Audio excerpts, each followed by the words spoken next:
Hello सत श्री अकाल आदाब। Welcome to my channel. मैं हूँ Shifali. This is my first vlog ever on YouTube.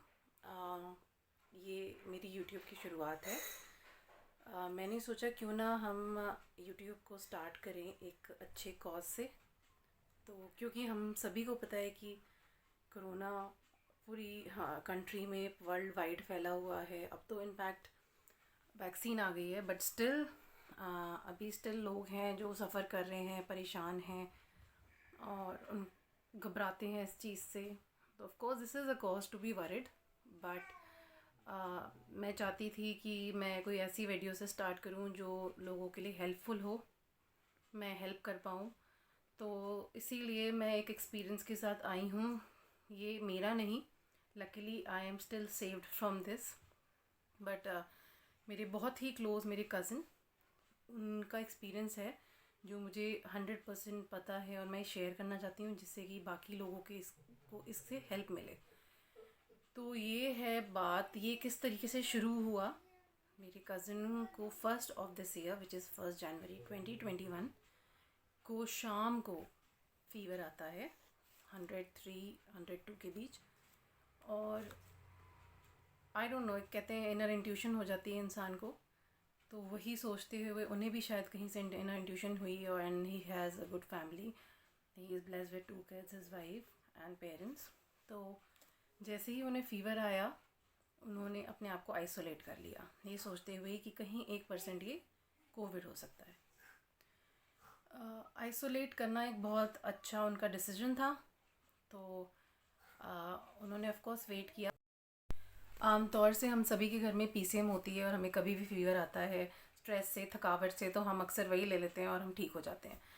But still उन्होंने अपने आप को 1% डाउट रखते हुए अपने आप को क्वारंटाइन किया, फैमिली से दूर किया, बच्चों से दूर किया मेडिसिनली। एंड ही थॉट कि अगले दिन सुबह वो उठेंगे उनको फीवर नहीं होगा। But unfortunately because it was Covid, it was showing the science slowly slowly. तो जब वो सुबह उठे, उनको फीवर तो था ही, साथ ही उनको बॉडी एक लेथार्जिक, जैसे कि शरीर टूट रहा हो, और गले में खराश, जैसे गला बैठ जाता है, आप ढंग से बोल नहीं सकते, इस तरह के सिम्टम्स शो होने हुए। तो उनको कहीं ना कहीं अंदाज़न लग गया था कि ये कोविड ही है। Anyways he went to a government hospital, वहाँ टेस्ट कराया, क्योंकि गवर्नमेंट हॉस्पिटल में 2 दिन में रिपोर्ट आती है। तो बट हॉस्पिटल वाले भी आपको रिकमेंड करते हैं कि जब तक आपकी रिपोर्ट नहीं आती आप डिस्टेंस मेंटेन करें, फैमिली से क्वारंटाइन हुए। तो उन्होंने वही किया, फॉलो किया। प्लस गवर्नमेंट हॉस्पिटल वाले आपका सारा डिटेल ले लेते हैं। वो इसलिए ले लेते हैं कि इन केस गॉड फॉरबिड अगर आपकी रिपोर्ट पॉजिटिव आती है तो आप उनके डेटा में रहें, जिससे कि वो आपके को चेक कर सके कि आप क्वारंटाइन हैं, आप बाहर नहीं निकल रहे हैं और ट्रांसमिट नहीं कर रहे हैं जब तक कि आपका 14 डेज़ का लॉकडाउन पीरियड ख़त्म नहीं हो जाता। सो वही हुआ। फर्स्ट को उनको फीवर आया, सेकंड सुबह चीज सिम्टम्स बढ़ गए, सेकंड को उन्होंने मॉर्निंग में टेस्ट कराया, फोर्थ मॉर्निंग रिपोर्ट आ गई। He received a call saying that yes you are positive, unfortunately. Anyway, so the next step was of course to face the problem, get it cured. So he announced in the family, and because there was no other member in the family who had any symptoms, so the doctors recommended to stay home, stay quarantined in home, and to keep distance from the cousin. So they followed it, and slowly the symptoms raised, which means उनकी सूंघने की और खाने का test, सूंघने की क्षमता चली गई थी। उनको कोई स्मेल नहीं आ रही थी, कोई टेस्ट नहीं आ रहा था।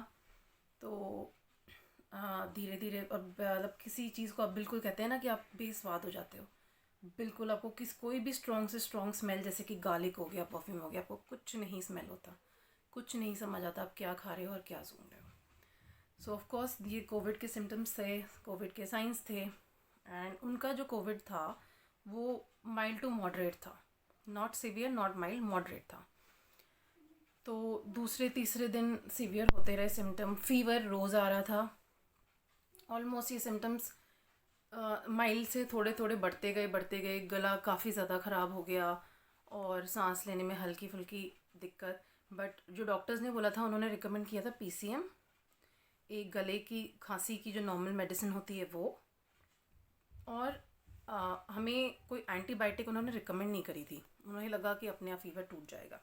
But the bad part was कि जब उनका फीवर नहीं टूट रहा था और इनका fever literally 8th day 9th day जब पहुंच गया, तो of course the family was worried, he himself was worried. So he contacted the doctors through call and उन्होंने अपनी प्रॉब्लम शेयर की कि ये चीज़ें हो रही हैं और मेरा फीवर नहीं टूट रहा है। Instead of in fact he was continuously taking the PCM, still there was no like नहीं ठीक हो रहा था। तो डॉक्टर्स ने उन्हें रिकमेंड किया कि अब एंटीबायोटिक ले, तो उन्होंने अजिथ्रोमाइसिन रिकमेंड की 2 times a day, morning and evening. तो he started a course of azithromycin antibiotic which is of course for 5 days plus PCM and जो गले का नॉर्मल दवाई है, प्लस कोविड के दौरान आपको vitamin C and multi vitamin बहुत ज़रूरी हैं, मस्ट हैं, मस्ट। तो हमें जो डॉक्टर ने रिकमेंड की थी मेरे कज़न को, वो थी लिम्सी ट्यूबल vitamin C tablets and the second one was Zincovit, yes Zincovit. तो ये था उनका पूरा मेडिसिन का डोज। उन्होंने फॉलो किया, उनका फीवर 8 day 9 day 10 day, जिस दिन उनका एंटीबायोटिक का कोर्स ख़त्म हुआ, that was the day his fever was gone. And doctors के हिसाब से आपका फीवर ख़त्म होना उसको मानते हैं जब आपका फीवर लिटरली 3 दिन बिना मेडिसिन के नहीं आए, आपका टेम्परेचर नहीं बढ़े 3 दिन विदाउट मेडिसिन, दैट मीन्स आपका फीवर टूट चुका है। So after the antibiotic course उनका फीवर टूट गया, 3 दिन फीवर नहीं आया बिना दवाई के। उन लोगों ने कहते हैं ना राहत की सांस ली, तो लिटरली उन्होंने राहत की सांस ली।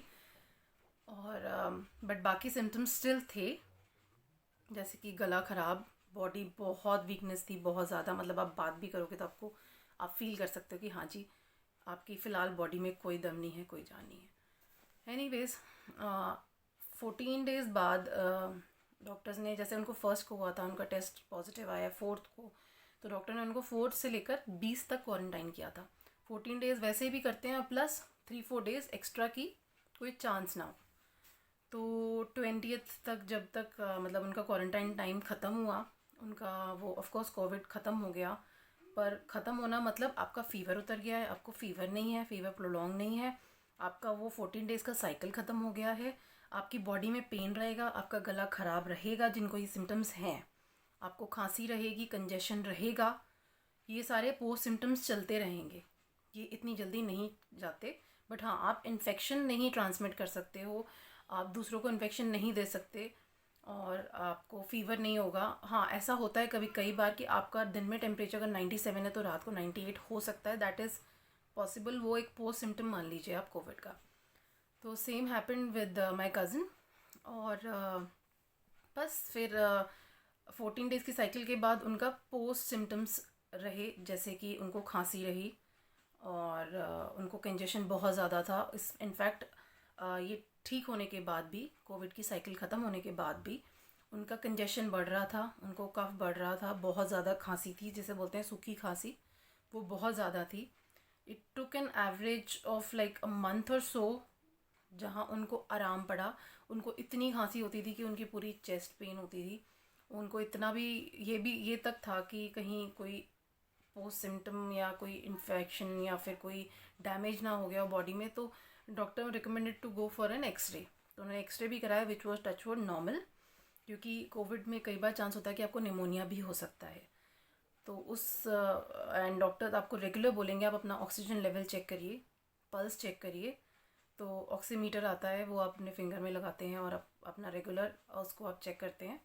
तो टचवुड उनका ऑक्सीमीटर उनके पास था ऑफकोर्स, तो उसे रेगुलर चेक कर रहे थे, तो सब कुछ ठीक था। तो टचवुड उस केस में निमोनिया के चांसेस कम होते हैं जब तक आपका oxygen level with in range है, डिप नहीं कर रहा, तो आपको निमोनिया के चांसेस थोड़े कम होते हैं। तो बस उनकी जर्नी यही थी कि उनको 14 days की साइकिल पूरी करनी पड़ी। उसके अलावा भी उन्होंने 4 to 5 days लिए, और उसके बाद उन्होंने 1 महीने तक पोस्ट सिम्टम्स उनको रहे, जो जैसे कि मैंने आपको मेंशन किया, खांसी है, कफ है और इतनी ज़ोर से खांसी कि आपकी चेस्ट दर्द करना शुरू कर देगी और आपको लगेगा कि वाकई कुछ तो है, but actually it is just a post symptom. वो धीरे धीरे वक्त के साथ चला जाएगा। आपकी बॉडी में पेन, वीकनेस, लथार्जिक, ये भी आपका पोस्ट सिम्टम है, ये आपके साथ रहेगा। कोविड ठीक होने के बावजूद रहेगा। ये धीरे धीरे वैनिश हो जाता है, चला जाता है। हाँ, इन चीज़ों से कोप अप करने के लिए आपको थोड़ा सा अपनी ब्रीदिंग एक्सरसाइज करनी चाहिए और वॉक करिए, ब्रीदिंग एक्सरसाइज करिए, थोड़ा सा योगा की करिए, प्राणायाम करिए। इससे आपकी शरीर पे काफ़ी असर पड़ता है। आपको जो जिसे कहते हैं री एनर्जी गेन करना वापस, वो आपकी थोड़ी इम्यूनिटी बनती है। तो ये थी उनकी पूरी साइकिल।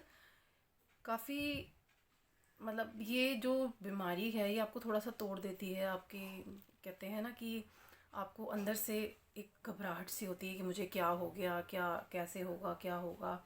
आप इतने कमज़ोर पड़ जाते हो। बट डोंट वरी, जो भी इस चीज़ से जूझ रहा है, अब तो खैर वैक्सीन भी आ गई है। Now it's not that difficult, but still I know people are getting infected with it. सो आप बिल्कुल मत घबराइए। This my main aim was to come up with this video कि मैं आपकी हेल्प कर सकूं, आपको बता सकूं कि हमारी फैमिली में किस तरह का एक्सपीरियंस रहा हो। और अगर किसी को सिमिलर सिम्टम्स हैं, सिमिलर प्रॉब्लम है, तो आप बिल्कुल मत घबराइए। थोड़ा सा पेशेंस रखिए, थोड़ा हिम्मत रखिए, you will come over it. तो आई होप आपको मेरी वीडियो पसंद आई होगी। अगर आप चाहते हैं, आपके कोई क्वेश्चंस हैं, आप क्वेरीज़ हैं आपकी, do comment, I will surely reply back. And as this is my first video, I really appreciate आपका योगदान। तो do subscribe my channel, do like the video and bell icon को दबाना मत भूलिएगा। And I will surely come up with home remedies which can help you during COVID, आपको recover करने में। And any queries please come up with comments. Thank you so much, bye bye.